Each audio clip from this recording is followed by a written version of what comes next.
તમારા શેઠ શું ગુજરાતના પીએમ છે તેવું પીએસઆઈ પર પેટ્રોલ પંપ સંચાલકને ધમકી આપ્યાનો આક્ષેપ.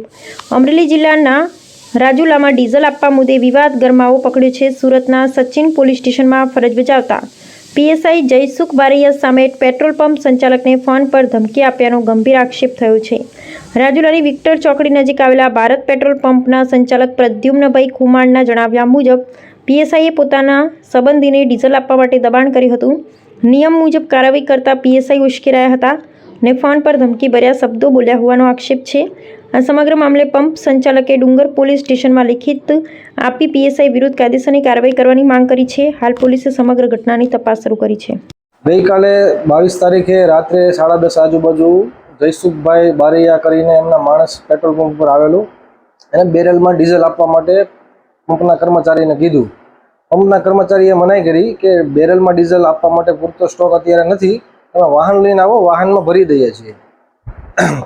ત્યારબાદ એણે એમના જે જયસુખભાઈ છે એમને ફોન લગાવેલો અને માણસ સાથે વાત કરાવી અને માણસને કીધું કે ડીઝલ તું ભરી જ આપ. ના, કેમ ભરી આપ? એટલે એમણે કીધું કે વાહન તમે મોકલો, વાહનમાં ભરી આપશું. તો એણે ધમકી આપી કે તારા શેઠ શું ગુજરાતના પીએમ છે, નો કેમ ભરી આપે, તમારો પંપ આગળ બંધ કરાવીશ એમ. ત્યારબાદ એણે મારો નંબર લઈને મારા ઉપર ફોન કરેલો અને મને ફોન ઉપર કીધેલું કે ડીઝલ આપો તમે બેરલમાં. અત્યારે કડક મામલતદાર સાહેબની સૂચના છે કે કોઈને 7-12 વગર ડીઝલ આપવું નહીં બેરલમાં કે ઓલામાં.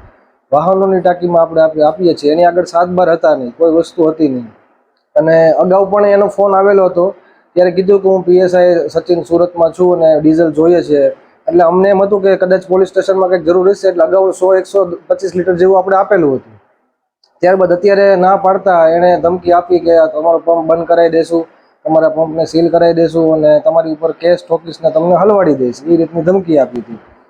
ત્યારબાદ અમે ડુંગર પોલીસ સ્ટેશનમાં અરજી આપી આવ્યા છીએ કે આ રીતની અમને ધાક ધમકી આપી છે એ માટે. અને અત્યારે આ માહોલ છે તો માણસો અત્યારે બધા અમારે બી ગયા છે કે અમારી ઉપર કેસ કરશે, આવું કરશે. એટલા માટે કાલના રાતના માણસો પંપ ઉપર આવ્યા નથી અને એમ કહે છે કે જ્યાં સુધી આની કાર્યવાહી નહીં થાય, ત્યાં અમારી સેફટી કાંઈ નહીં થાય, ત્યાં સુધી અમે નોકરી પર નહીં આવીએ. અને કાલનો રાતનો પંપ અમારો બંધ છે, પેટ્રોલ ડીઝલનું વેચાણ બિલકુલ બંધ છે. માણસો અમારા બધા બી ગયા છે અને આવું ને આવું જો રહેશે ને આવી રીતે ધાક ધમકી આપશે, અમે પેટ્રોલ એસોસિએશનમાં રજૂઆત કરશું ને બધા પંપ મળીને અમે સમગ્ર હડતાલ કરીશું.